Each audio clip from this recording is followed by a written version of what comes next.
स्वागत एक बार फिर से मेरे सभी प्रिय साथियों का। ध्यान दीजिएगा, आज हम संधि को लेंगे। संधि किन किन के लिए महत्वपूर्ण है, मैं सीधा उन्हीं पर आ जाता हूँ। तो जो विद्यार्थी 6वीं से लेकर 12वीं कक्षा में अध्ययनरत हैं और जो विद्यार्थी रीट की तैयारी कर रहे हैं, पटवार की तैयारी कर रहे हैं या एसआई की तैयारी कर रहे हैं, उन सभी के लिए यहाँ पर संधि टॉपिक बहुत ज़्यादा महत्वपूर्ण होने वाला है। बच्चों, संधि को रटा नहीं जा सकता, संधि एक समझने वाला टॉपिक है, लेकिन इस संधि को कम समय के अंदर, बिल्कुल कम समय के अंदर अच्छे से हम इसे किस प्रकार से पढ़ सकते हैं, आज हम उसी के बारे में बात करने वाले हैं। संधि के 3 प्रकार सबको याद होते हैं, उनमें आगे उनके प्रकार सबको याद होते हैं, लेकिन एग्जाम में प्रकारों पे प्रश्न नहीं पूछे जाते। उन प्रकारों में क्या रूल्स लगते हैं, वहाँ से प्रश्न उठते हैं। तो ध्यान दीजिएगा, संधि को हम 3 भागों में बांटते हैं। स्वर, व्यंजन, विसर्ग सबको पता है। स्वर को 5 भागों में बांटते हैं, सबको पता है। तो स्वर संधि के भी आगे 5 भेद होते हैं।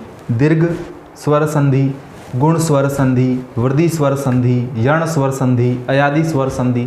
लेकिन बच्चों, वहाँ प्रकारों से प्रश्न नहीं उठते।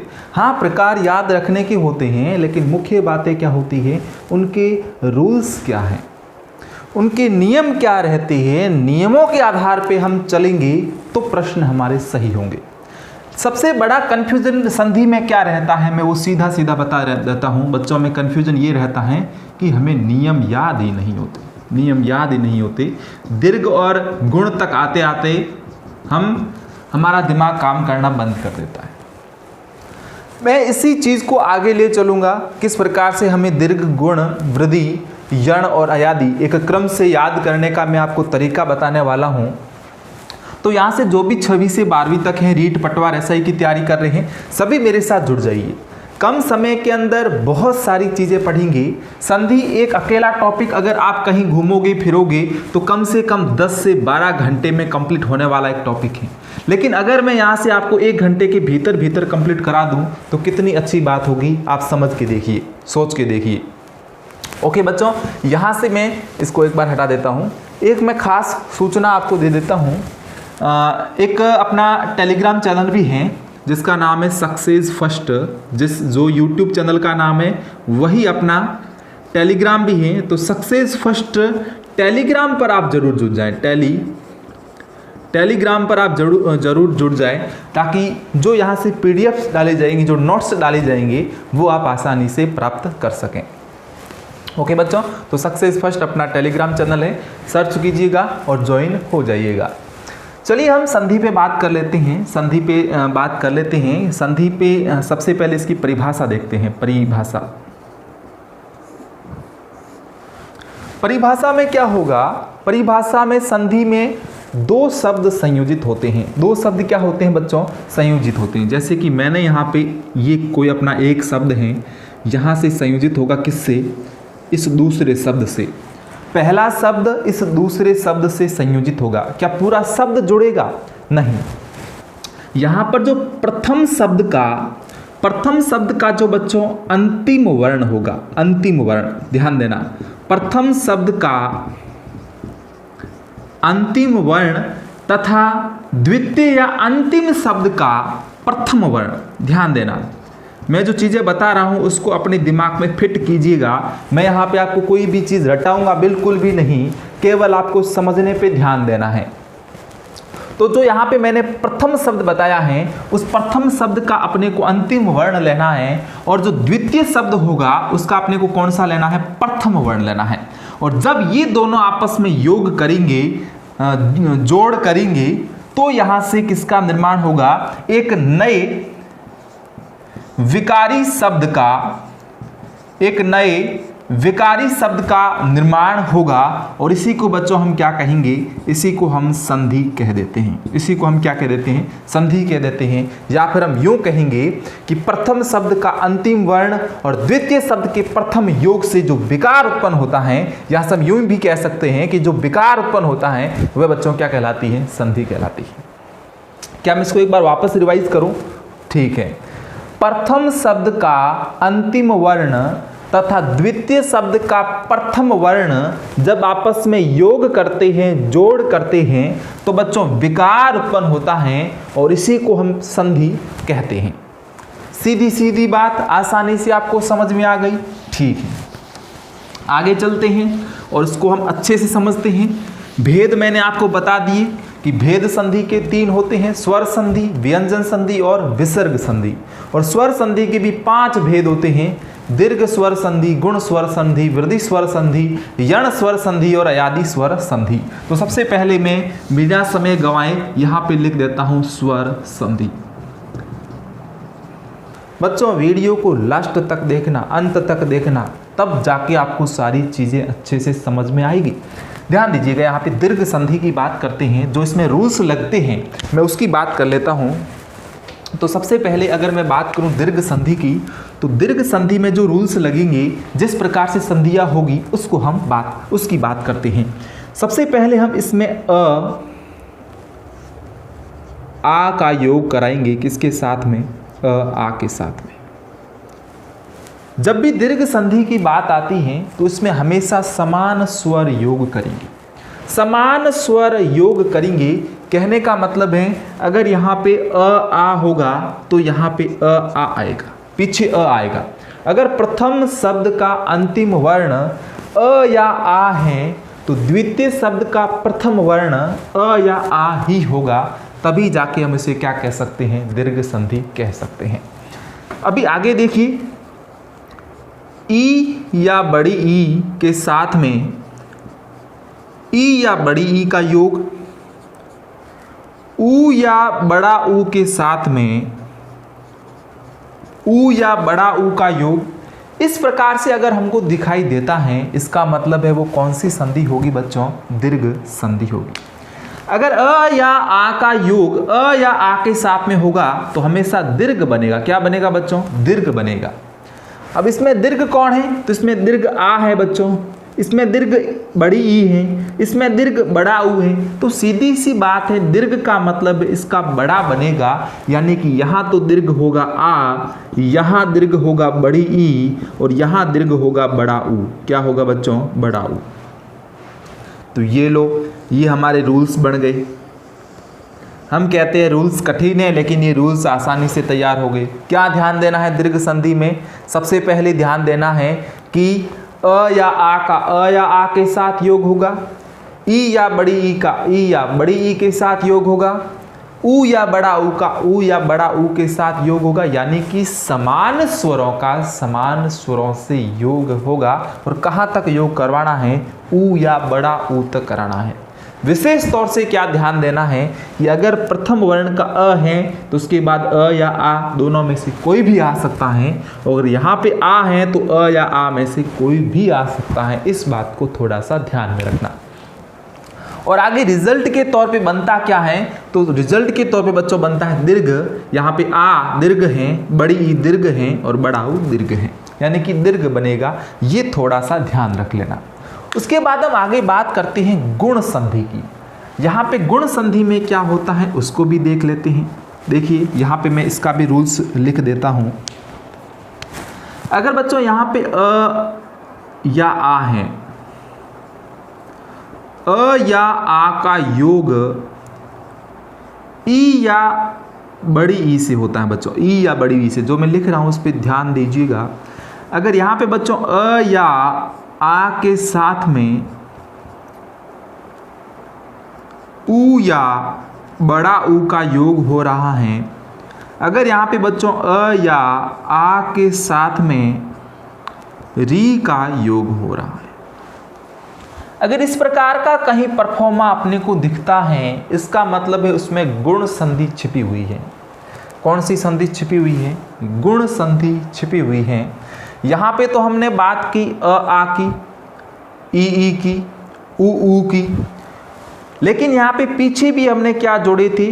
उन्हीं के जैसे स्वर जोड़े थे। लेकिन यहाँ पे स्थिति थोड़ी सी हमने चेंज कर दी। क्या चेंज करी? यहाँ पे हमने अ आ रखा, अ आ रखा, अ आ रखा, यानी कि जो प्रथम वर्ण, जो प्रथम शब्द है, उस प्रथम शब्द का अंतिम वर्ण हमने क्या रखा है? अ या आ रखा है। लेकिन जो द्वितीय शब्द है उस द्वितीय शब्द का प्रथम वर्ण हमने क्या रखा है, ई या बड़ी ई, ऊ या बड़ा ऊ या री। अब इसका हम फाइनल रिजल्ट देख लेते हैं कि इसका रिजल्ट क्या निकलेगा। अ या आ के साथ में ई या बड़ी ई का योग होता है तो इसका परिणाम बच्चों बनता है ए। क्या बनता है परिणाम, इसका परिणाम बनता है ए। अगर अ या आ के साथ में ऊ या ऊ का योग होता है, ऊ या ऊ का योग होता है तो यहाँ पे परिणाम के तौर पे क्या बनेगा, ओ बनेगा। ध्यान रख सकते हो, आई औ, तो ए और ओ इस प्रकार से इसमें रख सकते हैं और अ और री यहाँ तो अर ही होगा। ठीक है बच्चों, तो यहाँ पे अर होगा और ये हमारा एक और नियम बन गया। तो दो संधियां ऐसा मानो कि हम पढ़ चुके हैं।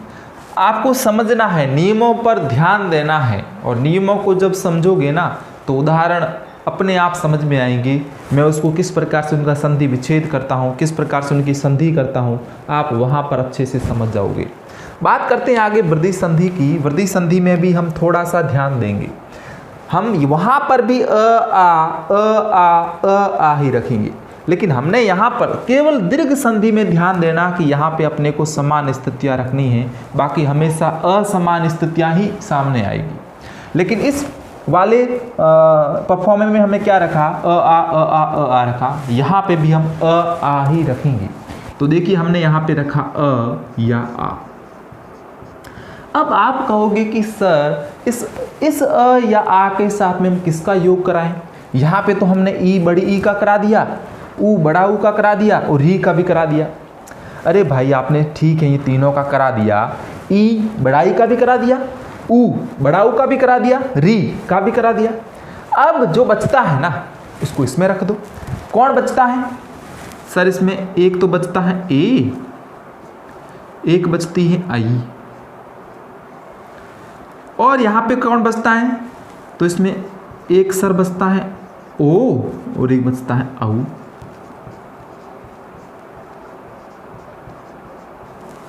तो आपने ठीक पहचाना, बिल्कुल ठीक पहचाना। अगर अ या आ के बाद में ए या आई आ रही है, अगर अ या आ के बाद में ओ या औ आ रहा है तो इसमें किस प्रकार का परिवर्तन होगा उसको ध्यान से देखिएगा।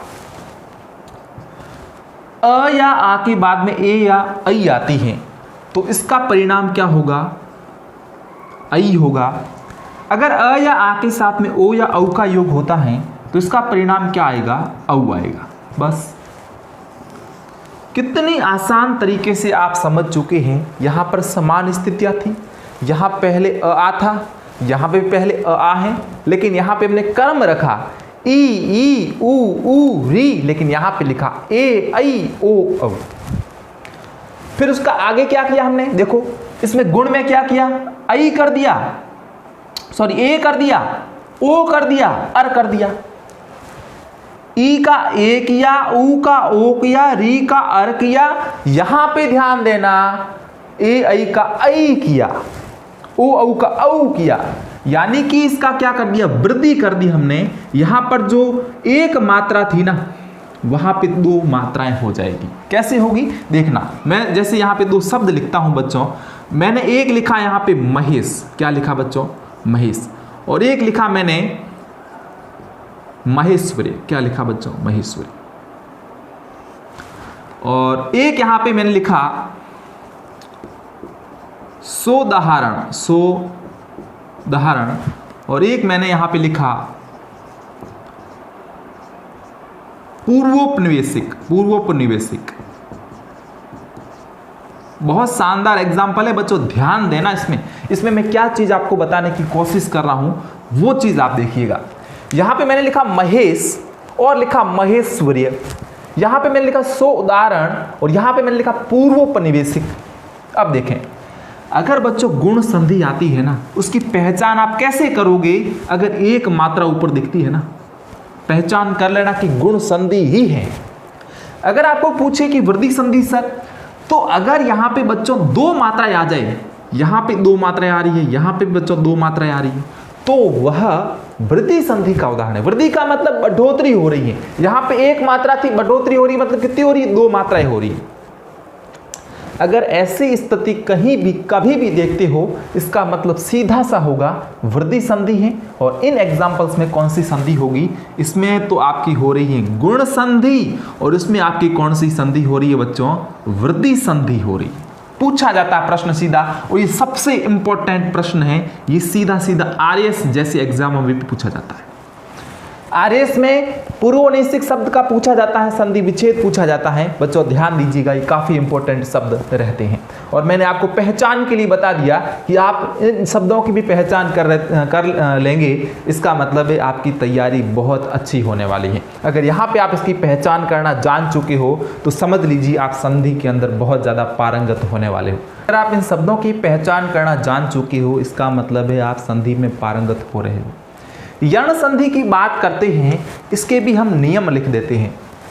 बच्चों यहाँ पे हमने देखो, यहाँ पे हमने क्या लिखा, अ आ। यहाँ पे भी हमने क्या लिखा, अ आ। यहाँ तो हमने समान स्थितियाँ रखी थी, अब स्थिति थोड़ी सी चेंज करते हैं। यहाँ पे अ आ के बाद क्या आता है बच्चों, इतना तो आप जानते ही हो ना, अ आ, छोटी ई, बड़ी ई, छोटा ऊ, बड़ा ऊ, ए, आई, ओ, औ। ये तो बच्चों आप जानते ही। अब यण संधि में बात करते हैं, वृद्धि संधि तक तो हमने इन दोनों को ले लिया। अब यण संधि की बात आती है ना, उस कंडीशन में हम बच्चों, एक री भी आता है ना, तो यण संधि में हम बच्चों इन तीनों को ले लेंगे। यण संधि के अंदर हम ई, बड़ी ई, ऊ, बड़ा ऊ और री को ले लेंगे। समझ में आ रही है चीजें, अच्छी तरीके से आ रही है, बहुत बढ़िया।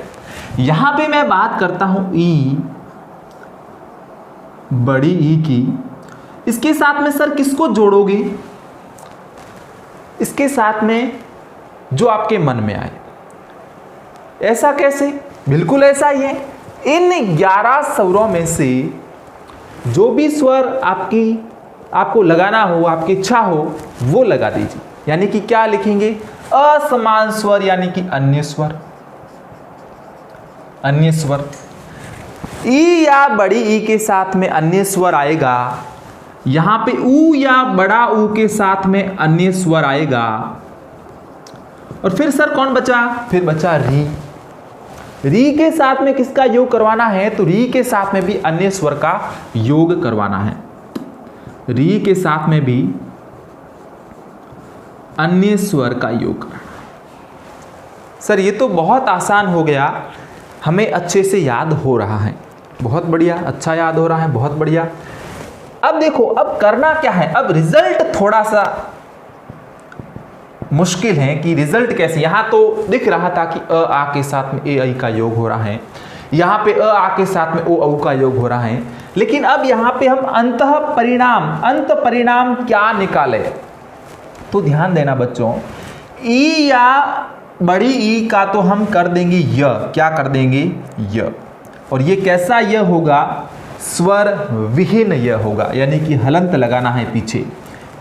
ऊ या बड़ा ऊ के साथ में अगर अन्य स्वर जोड़ते हैं तो इस ऊ या ऊ का क्या बनाना है, व बनाना है। ये ध्यान रखना, बनाना किसका है, इन स्वरों का इनमें तब्दीली करना है, इनमें परिवर्तन करना है। अगर ई या ई आ रहा है, य बना दोगे, ऊ या ऊ आ रहा है, व बना दोगे। री के साथ में अगर बच्चों अन्य स्वर आ रहा है तो वहां पे आप र बना दोगे, क्या बना दोगे, र बना दोगे। ये काम हो गया यण संधि का। इतने आसान तरीके से आप इन 4 संधि के प्रकारों को समझ चुके हो, स्वर संधि के 4 प्रकारों को समझ चुके हो। इसी प्रकार से आप अयादी संधि को भी समझ लोगे अच्छे से।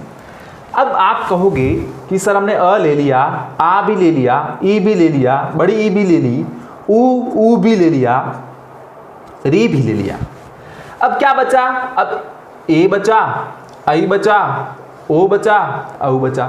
जो भी बचा है बच्चों यहां पे लिख दो, बचने नहीं देना है, बिल्कुल भी नहीं बचने देना है। यहां पे लिख दीजिए, यहां पे लिखा हमने ए, आई, ओ और औ। ये तो सर बहुत आसान है, बिल्कुल बहुत आसान है। अगर लगातार जुड़े रहोगे तो इससे भी आसान करवा दूंगा।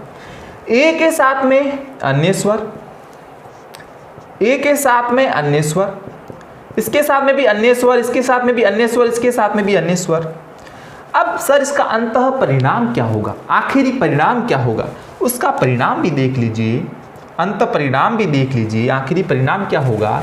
जो बच्चों यहाँ पे ए है ना, ध्यान रखना, सभी के पीछे मैं इन दो के पीछे य लगा रहा हूं, इन दो के पीछे मैं व लगा रहा हूं। आप कहोगे कि सर इसमें भी ऐसा लिख दिया, इसमें भी ऐसा लिख दिया। यहां हम थोड़ा सा परिवर्तन करेंगे, याद रखने के लिए बता रहा हूं कि जब ये दोनों होंगे तो य और ये दोनों होंगे व और व। अब देखा, छोटी ए आए, यहां पे लिख देना अय, और आई आ जाए ना बच्चों तो आप कर दोगे आय। ए आए तो अय कर देना, किसका अय करोगे, ए का अय करोगे। आई होगा तो आय कर दोगे, ओ होगा बच्चों तो अव कर दोगे, और औ होगा बच्चों तो आव कर दोगे। ये तो पूरा हो गया सर, स्वर संधि पूरा हो गया, बिल्कुल स्वर संधि पूरा हो गया। अब हम एग्जाम्पल लेंगे और एग्जाम्पल की सहायता से समझेंगे कि उसमें कौन सा संधि काम में आ रहा है। तो स्टूडेंट्स सीधे हम चलते हैं दीर्घ संधि के उदाहरणों पर। तो पहला उदाहरण हम इसके अंदर लेते हैं परमार्थ। क्या लेते हैं बच्चों, परमार्थ लेते हैं। दूसरा उदाहरण हम इसके अंदर ले लेंगे सावधान। क्या लेंगे बच्चों, सावधान लेंगे। और तीसरा शब्द हम इसके अंदर काम में लेंगे अधीन। क्या लेंगे, अधीन। अब ध्यान दें, जो मैंने यहाँ पे कुछ शब्द लिखे हैं इनका आपने को क्या करना है, संधि विच्छेद करना है, संधि विच्छेद करना है। आपको पूछा जाए कि इसका क्या करो, संधि विच्छेद करो, तो आप किस प्रकार से इसकी संधि विच्छेद करोगे, क्योंकि जब तक हम संधि विच्छेद नहीं करेंगे तब तक संधि हमारे उतना अंदर तक नहीं जाएगी, ध्यान रखना। परमार्थ, परमार्थ की जब हम संधि विच्छेद करेंगे तो ये बनेगा परम धन अर्थ, परम धन अर्थ। अब ध्यान दें, अब सर ये परम धन अर्थ से परमार्थ कैसे हो गया। यहाँ पर तो म के साथ में कहीं भी हमको अ दिखाई नहीं दे रहा है, यहाँ पे तो हालांकि अ दिख रहा है। देखना, अ और अ के साथ, अ या आ के साथ में अगर अ या आ का योग होता है तो क्या बनता है, आ बनता है। ये मैं पहले आपको बता चुका हूँ। देखिए, अब इन शब्दों का हम थोड़ा सा पोस्टमार्टम कर देते हैं। इस पर को मैंने यूं ही लिख दिया पर। धन, जब भी आपको संधि पूछी जाती है तो आप केवल इतना ही लिखोगे, बिल्कुल सही होगा। मैं यहाँ पे अभी आपको समझाने के लिए लिख रहा हूँ, ध्यान दें किस प्रकार से इसको समझना है। ये पर था, मैंने इस पर को यूं लिख दिया। ये बच्चों जो म है, इस म के साथ में स्वर जुड़ा हुआ है, ध्यान देना, इस म के साथ में स्वर जुड़ा हुआ है। अब हम इस म से स्वर को अलग करेंगे तो क्या बन जाएगा, म बन जाएगा। क्या बन जाएगा, म बन जाएगा। तो ये हमने लगा दिया हलंत, क्योंकि हमने इससे क्या अलग कर दिया, इस स्वर अ को अलग कर दिया। जब पहले ये इससे जुड़ा हुआ था तब ये क्या था, इस अवस्था में था। अब हमने इसको अलग कर दिया तो इस म के क्या लग जाएगा, हलंत लग जाएगा। इसके साथ में हम जोड़ देते हैं अ को,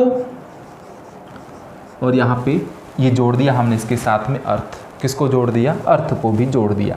अब देखिए, अब संधि किस किस में होगी, संधि किस किस में होगी। सबसे पहले ही मैंने आपको बताया था, प्रथम शब्द का अंतिम वर्ण, द्वितीय शब्द का प्रथम वर्ण, प्रथम शब्द का अंतिम वर्ण और अंतिम वर्ण का, अंतिम शब्द का प्रथम वर्ण, प्रथम वर्ण। इस प्रकार से हमें जोड़ना है। तो अंतिम शब्द का प्रथम वर्ण ये अ है, इस प्रथम शब्द का अंतिम वर्ण ये अ है। जब ये अ और अ योग करेंगे तो क्या बनेगा बच्चों, आ बनेगा। कैसे बनेगा, इस रूल से बनेगा कि अ या आ के साथ में योग करता है तो क्या बनता है, आ बनता है। और जब आ बनेगा तो हमारी कौन सी संधि होगी, दीर्घ संधि होगी। अब देखिए, अब यहाँ से हमने इसको ख़त्म कर दिया, इसको ख़त्म कर दिया, क्योंकि हमें नया रूप क्या मिल गया, आ मिल गया। अब देखें, अब यहाँ पे जो बच्चों पर हैं, उस पर को तो हमने पर लिख दिया। ये जो म हलंत लगा हुआ है, इसके साथ में जब स्वर का योग होगा तो इसमें मात्रा भी लग जाएगी। ये म हलंत लगा हुआ था, इस हलंत को हम हटा देंगे क्योंकि अब इसके साथ में आ जुड़ रहा है। ये परमा हो गया और यहाँ पे पीछे हम ये शब्द, ये वर्ण भी लिख देंगे तो परमार्थ हो गया। क्या हो गया बच्चों, परमार्थ हो गया। और ये हमारी क्या हो गई, संधि हो गई। क्या हो गई, संधि हो गई। और संधि विच्छेद पूछा जाए तो इसका क्या होगा, संधि विच्छेद होगा। मैं सोचता हूं कि आपको यहां तक अच्छे से समझ में आ चुका होगा। इसी प्रकार से सावधान और अधीन का करना है। सावधान को आप खुद करिए, ये आपके लिए क्या है, होमवर्क है। अधीन का मैं करवा देता हूं, अधीन का मैं आपको समझा देता हूं। साथ साथ में लिखते रहें जिससे कि आपका कॉन्सेप्ट क्लियर होता रहे। अधीन में ध्यान दें, यहाँ पे अधि, अधीन, तो सबसे पहले यहाँ पे उपसर्ग जुड़ा हुआ है। कौन सा उपसर्ग जुड़ा हुआ है, अधि उपसर्ग जुड़ा हुआ है। और अधि के साथ में क्या है, अधि के साथ में प्रत्यय भी हैं। कौन सा, इन प्रत्यय हैं। तो अधि धन इन क्या होगा, अधीन हो जाएगा। क्या होगा बच्चों, अधीन हो जाएगा। अधि धन इन, अधीन। अब देखिए इसका भी हम पोस्टमार्टम करते हैं। तो ये मैंने अ लिखा, इसके साथ में मैंने धन लिखा। इस ध से जब हम स्वर को अलग करेंगे, देखिए ये धी है, इस धी से जब हम स्वर को अलग करेंगे तो ये इस प्रकार से ध हलंत लग जाएगा और यहाँ पे ई क्या हो जाएगी बच्चों, ई अलग हो जाएगी। तो ई लिख दिया मैंने। अब देखिए ये ध हलंत लग गया, ये ई अलग हो गई, प्लस ये ई लिख दिया, ये न लिख दिया। क्या लिख दिया, न लिख दिया। पहले बता चुका हूं प्रथम शब्द का अंतिम वर्ण और द्वितीय शब्द का प्रथम वर्ण। तो प्रथम शब्द जो है, प्रथम शब्द का अंतिम वर्ण ये हो गया, द्वितीय शब्द का प्रथम वर्ण ये हो गया। दोनों योग कर रहे हैं और इसे ऐसी जब अवस्था होती है तो दीर्घ हो जाता है। किसका दीर्घ होगा, इस ई का दीर्घ हो जाएगा बड़ी ई के अंदर। तो ये मैंने लिख दिया बच्चों बड़ी ई। क्या लिख दिया, बड़ी ई। यानी कि इसका काम यहाँ पर ख़त्म हुआ। इसने इतनी अपने को यहाँ पे योग्यता दी, इतना आपने को सहयोग दिया, इसके लिए इनका धन्यवाद। यहाँ पर हम इसको क्या कर देते हैं, समाप्त कर देते हैं। इनका रोल यहाँ पे ख़त्म हो जाता है। अब हम इसको आगे लिख देते हैं। ये हमने लिखा अ, ये हमने लिखा द हलंत लगा के, ये है ई, और यहाँ से हमने क्या जोड़ दिया, न जोड़ दिया। क्या जोड़ दिया, न जोड़ दिया। इसका परिणाम देखिएगा बच्चों कितना सुंदर तरीके से निकलता है। ये मैंने लिखा अ, क्या लिखा, अ। ध के साथ में जब बड़ी ई जुड़ेगी, ये ध हलंत लगा हुआ है, बड़ी ई जब इसके साथ में जुड़ेगी तो सीधी सी बात है धी होगा। तो यहाँ पे मैंने लिखा धी और पीछे न, तो यहाँ है ही बच्चों, ये हमने न, क्योंकि इन दोनों के योग से क्या बन रहा है, धी बन रहा है। पीछे न लिख दिया, अधीन बन गया। कितनी अच्छी तरीके से आपको ये चीज़ समझ में आ गई है। लाइक करके मेरे को बताइए। अगर लाइक नहीं करोगे तो मेरे को पता नहीं चलेगा कि आपको समझ में नहीं आ रहा है। तो लाइक करें जिससे कि मेरे को पता चले कि हाँ आपको समझ में आ रहा है। ठीक है बच्चों, यहाँ तक लिख दीजिए, मैं हटा देता हूँ इसको। साथ साथ में लिखते रहें क्योंकि लिखने से ही चीज़ें संभव हैं, ऐसी चीज़ें संभव नहीं होती हैं। तो दीर्घ संधि आपने समझी। अब समय कम लगेगा क्योंकि आप कॉन्सेप्ट को समझ चुके हैं, और जब कॉन्सेप्ट समझ में आ जाता है तो हम आसान तरीके से, सरल तरीके से चीज़ों को समझने लग जाते हैं। अब देखिए, अब हम बात करते हैं गुण संधि की। कुछ एग्जाम्पल इसके भी लेते हैं। पहला उदाहरण इसमें रखते हैं द्वारकेश। द्वारकेश ये एक उदाहरण हो गया इसका। दूसरा हम लेते हैं यहाँ पे महेश, जो कि पहले यहाँ पे मैं ले चुका हूँ महेश, और यहीं पे मैं तीसरा लिख देता हूँ सोदाहरण। सोदाहरण ये तीसरा उदाहरण हो जाएगा हमारा। द्वारकेश, महेश, सोदाहरण ये तीन उदाहरण हो गए हमारे गुण संधि के। इसमें मैं आपको द्वारकेश का और सोदाहरण का एक तो आपका लिए होमवर्क का रहेगा ही रहेगा, जो आपको कमेंट बॉक्स में टाइप करके भी बताना है कि इसका संधि विच्छेद क्या होगा, ताकि मेरे को भी पता चले कि कितने बच्चे एक्टिव हैं जो मेरे साथ कनेक्ट हैं।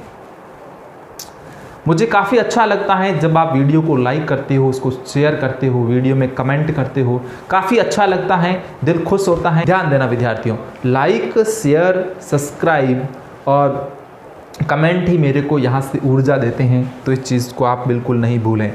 द्वारकेश, द्वारकेश शब्द हैं, इस शब्द का संधि विच्छेद करना है अपने को। देखिए मैंने आपको एक चीज़ समझाई थी जब मैं यहाँ पे आपको इनके नियम समझा रहा था, तो यहाँ पे देखिए ये मात्रा एक है, यहाँ पे एक मात्रा है, यहाँ पे दो मात्राएं आ रही, यहाँ पे दो मात्राएं आ रही है। मैंने क्या कहा, जब भी एक मात्रा होगी इसका मतलब वो कौन सी संधि होगी, वो गुण संधि होगी।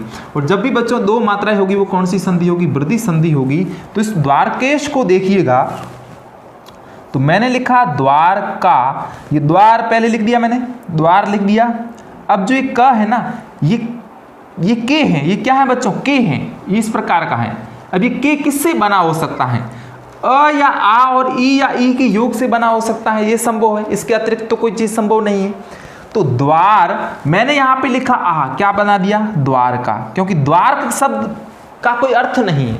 मैंने क्या कहा, अर्थ देना, ऐसे तो क्या पता चलेगा कि उसका संधि विच्छेद क्या होगा। अब एक मैंने लिखा द्वारक और एक लिखा मैंने द्वारका। द्वारक भी होता है लेकिन उसका यहाँ पे कोई सेंस नहीं है ना। जिस शब्द के अंदर जो सेंस छुपा हुआ होता है उस अर्थ को ढूंढो, और अर्थ ढूंढने के बाद उस शब्द को पृथक करो, तब आपका संधि विच्छेद सही होगा। तो यहाँ पे इस द्वारका शब्द का सेंस निकल रहा है, द्वारक शब्द का सेंस नहीं निकलता, ध्यान दें। तो द्वारका के साथ में हमने क्या जोड़ दिया, ईस जोड़ दिया। द्वारका के साथ में हमने क्या जोड़ दिया, छोटी या बड़ी ई, यहाँ पे बड़ी ई जोड़नी है, ईस।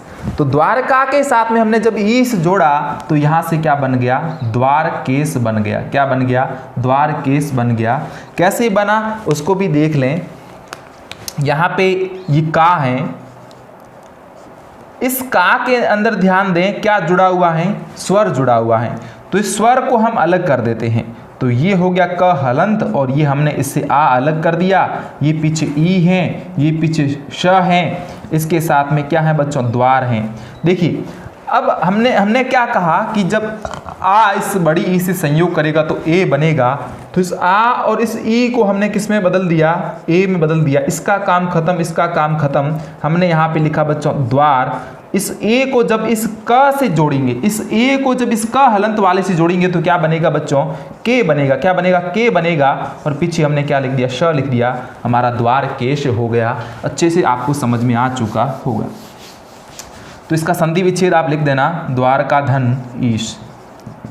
ओके, सो उदाहरण इसी प्रकार से आप समझ लेना इसको, स धन उदाहरण, स धन उदाहरण। यहाँ पे स के साथ में अ है, ये उ है, और जब अ उ के साथ योग करता है तो क्या हो जाता है बच्चों, ओ हो जाता है। क्या हो जाता है, ओ हो जाता है। तो ये हो गया ओ, यानी कि सो दाहरण। क्या होगा, सो दाहरण। बिल्कुल आसानी से समझ में आएगी चीज़ें, थोड़ा सा प्रैक्टिस करना पड़ेगा और उसके अर्थों को समझना पड़ेगा, शब्दों के अर्थों को समझना पड़ेगा। नेक्स्ट बच्चों हम बात कर लेते हैं वृद्धि संधि की। इसके हम दो उदाहरण लेते हैं। एक यहाँ पे उदाहरण लेते हैं, यही उदाहरण ले लेते हैं, महेश्वर्य, महेश्वर्य। और दूसरा उदाहरण हम ले लेते हैं पूर्वोपनिवेशिक। पूर्वोपनिवेशिक शब्द हमने लिया है और एक शब्द हमने लिया है माहेश्वर्य। अब इसमें एक शब्द तो आपके लिए होमवर्क रहेगा ही रहेगा, वो फिक्स हैं, आप मान के चलिए, और उनका आपको कमेंट बॉक्स में जवाब भी देना है। ऐसे बिल्कुल नहीं चलेगा, बिल्कुल ठहराव नहीं चलेगा। हमें गतिशीलता चाहिए, बिल्कुल हमें जो है वो तेज़ गतिशीलता चाहिए, ताकि आप जो है विन शब्दों में लग जाएं। यहाँ पे जो मैं आपको होमवर्क दे रहा हूँ उन होमवर्कों के आप उत्तर दीजिए बच्चों। महेश्वरी आपके लिए होमवर्क का है। पूर्वोपनिवेशिक शब्द का मैं संधि विच्छेद आपको बता देता हूँ। यहाँ पे जो बच्चों शब्द हैं उस शब्दों की सेंस को समझिएगा। सेंस का हम पता करते हैं तो इसमें एक तो शब्द है पूर्व और एक शब्द है औपनिवेशिक। क्या है, औपनिवेशिक। अब आप कहोगे कि शब्द तो होता है उपनिवेश। क्या होता है, उपनिवेश। आपने उपनिवेश क्यों लिखा, इसके पीछे मैं आपको कारण बता देता हूँ। उपनिवेश के साथ में बच्चों क्या जुड़ा हुआ है, एक प्रत्यय जुड़ा हुआ। क्या जुड़ा हुआ है, एक प्रत्यय जुड़ा हुआ है। उपनिवेश के साथ में जब एक प्रत्यय जुड़ता है तो ध्यान देना ये उपनिवेशिक हो जाएगा। क्या हो जाएगा, पहले मैं इतना ही समझा देता हूं, एक प्रत्यय जुड़ेगा तो क्या बनेगा, उपनिवेशिक। और इसमें एक प्रत्यय का एक खास विशेषता क्या है कि जो पहले वाला वर्ण होता है उसमें बदलाव हो जाता है। तो यहाँ पे जो ऊ होगा ना बच्चों, वो किस में हो जाएगा, औ में हो जाएगा। तो औपनिवेशिक शब्द ये भी अपने आप में एक संधि किया हुआ शब्द है। इसमें भी हमें संधि विच्छेद आगे करना पड़ सकता है, ऐसा भी एग्जाम में पूछा जा सकता है। तो औपनिवेशिक जो शब्द हैं ये भी अपने आप में एक संधि किया हुआ शब्द है, इसलिए हम कहेंगे कि इसमें उपनिवेश के साथ में एक प्रत्यय है, इसके कारण हमने इसका क्या कर दिया, औ कर दिया। तो पूर्व धन औपनिवेशिक शब्द हमारा यहाँ से निकल के आता है, संधि विच्छेद निकल के आता है। अब इसका अगर हम आगे करें तो इसको हमने लिख दिया पू, ये हमने वह हलंत लगा दिया, र लगा दिया, इसका अ अलग कर दिया, इसके साथ में इसमें औ जोड़ दिया और साथ में हमने क्या जोड़ दिया, पनिवेशिक। यहां पर ध्यान देना, यहां पर जो प्रथम शब्द का अंतिम वर्ण और द्वितीय शब्द का प्रथम वर्ण यहां पे जब योग करेगा, यानी कि जब ये अ इस औ के साथ में योग करेगा तो अंतिम परिणाम क्या आएगा, औ आएगा। क्या आएगा बच्चों, अंतिम परिणाम औ आएगा। अब इसका पूरा रूप लिख देते हैं। ये हमने पू लिख दिया, ये हमने लिख दिया व हलंत लगा के र। इस हलंत लगी हुई व के साथ में जब औ जोड़ेगा तो हलंत हटाएंगे और हम दो मात्रा यहाँ पे लिख देंगे, क्योंकि ये क्या बन रहा है, औ बन रहा है। तो हमने ये क्या बना दिया, औ बना दिया। और पीछे शब्द हम लिख देते हैं पनिवेशिक। तो ये हमारा क्या बन गया, पूर्व पनिवेशिक शब्द बन गया। अगर आपको संधि पूछी जाती है तो आप इतनी संधि इसकी बता दोगे, पूर्व धन औपनिवेशिक। अगर इससे भी आगे अगर आपको पूछी जाती है तो इसकी संधि होगी पूर्व धन उपनिवेश धन एक। क्योंकि यहां पे मैंने आपको समझाया कि जब कभी भी एक प्रत्यय जुड़ेगा तो पहले वाला जो वर्ण होगा ना, उस वर्ण का क्या हो जाएगा, बदलाव हो जाएगा। तो एक जुड़ते ही ऊ किसमें तब्दील हो जाता है, इस औ में बदल जाता है। तो पूरा इसका संधि विच्छेद तो ये होगा, लेकिन आपके एग्जाम की दृष्टि से आपको यही समझ लेना है। समझना तो ये भी है, लेकिन आपको इतना लिखना होता है। इतना लिखते हो तो आप बहुत ज़्यादा इंटेलिजेंट बच्चों के अंदर जाने जाते हो, आप बहुत महान स्टूडेंट्स के अंदर जाने जाते हो। चलिए हम आगे बात करते हैं अयादी संधि के, यण संधि के अंदर। ये यहाँ तक तो आप अच्छी तरीके से समझ गए होंगे। आगे हम किसकी बात कर लेते हैं, यण संधि की बात कर लेते हैं। ये भी काफ़ी अच्छी संधि है, यण संधि। यण संधि के हम कुछ उदाहरण लेते हैं, जैसे कि पहला उदाहरण है अध्याय, दूसरा शब्द लेते हैं हम न्यून, तीसरा शब्द हम यहां पे ले लेते हैं अन्वय। ये काफी है सब बच्चों, काफी शब्द हैं। अध्याय, न्यून, अन्वय। क्या है, अध्याय, न्यून, अन्वय। इनका हम संधि विच्छेद करते हैं। एक मैं आपको शब्द देता हूं होमवर्क के लिए। क्या देता हूं, होमवर्क के लिए।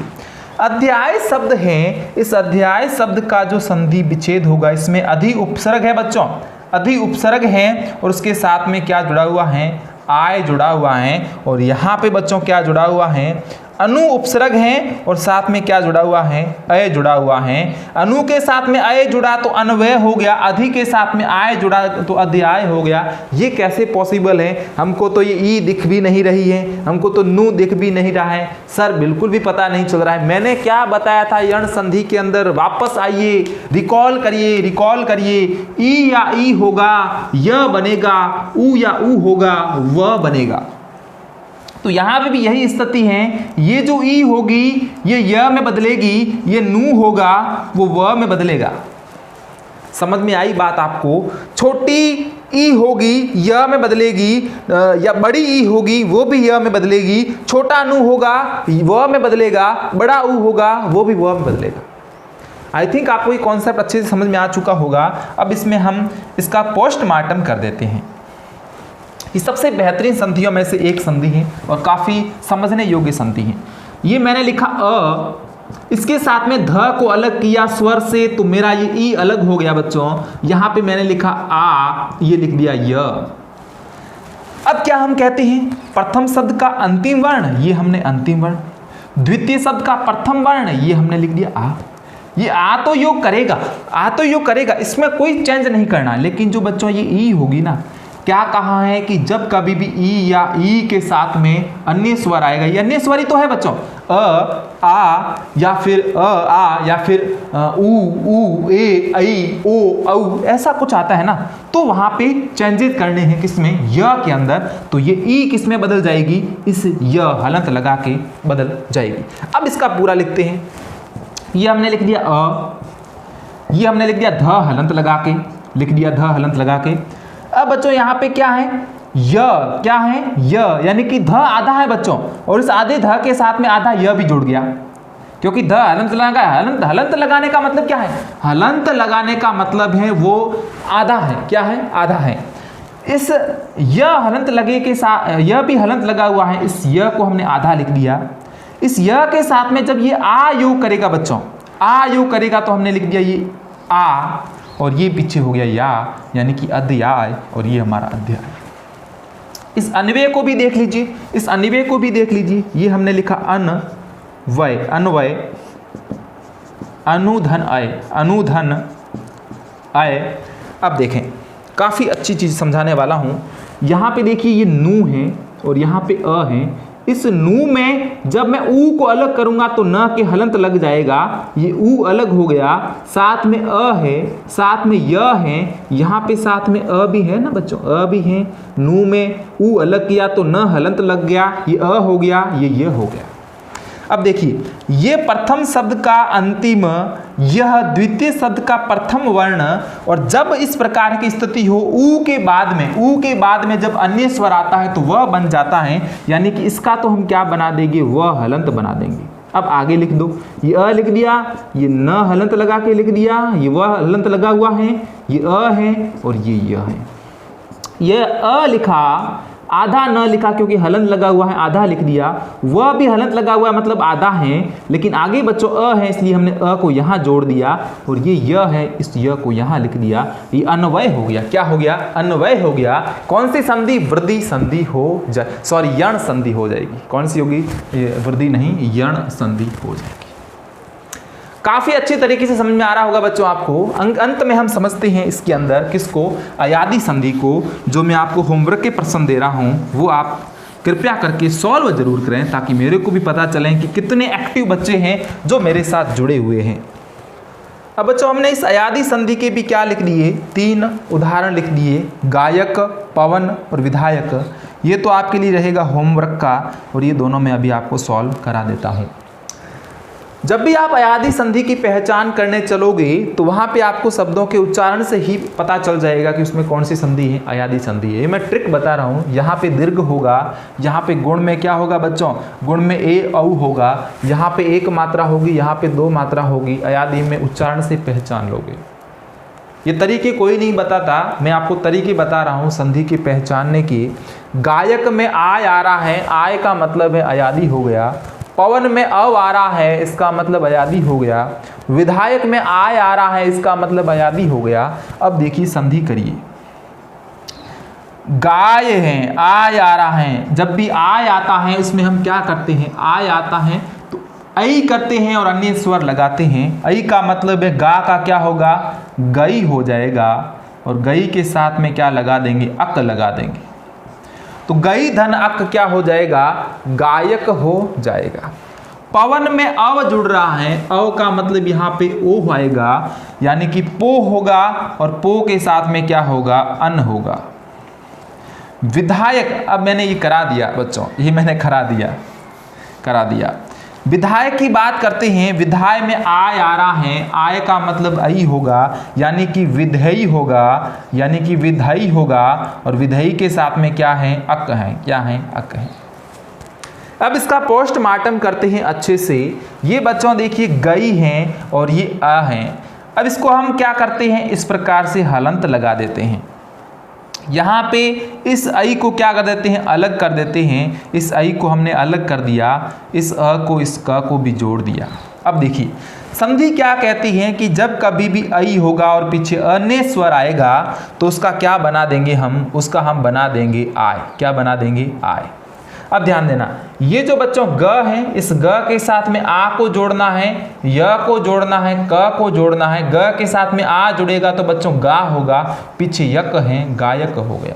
विधि में भी देखिए, ये ध है, पहले हमने वी लिखा, ये ध हलंत लगा के इसमें भी क्या अलग कर दिया, ऐ अलग कर दिया, पीछे अ लिखा, पीछे क लिखा। अब इसका पूरा हम सॉल्यूशन करते हैं। यहाँ पे हमने लिखा वी और यहाँ पे हमने ध हलंत लगा हुआ लिख दिया, ये ध हलंत लगा हुआ। ध्यान क्या देना है, जब भी ऐ हो और पीछे असमान स्वर हो तो उसका क्या हो जाता है बच्चों, उसका भी आय हो जाता है। तो यहाँ पे हमने लिखा आय, यानी कि यहाँ हमने लिख दिया आ और यहाँ पे हमने लिख दिया य और यहाँ पे हमने लिख दिया क। क्या लिख दिया? क लिख दिया।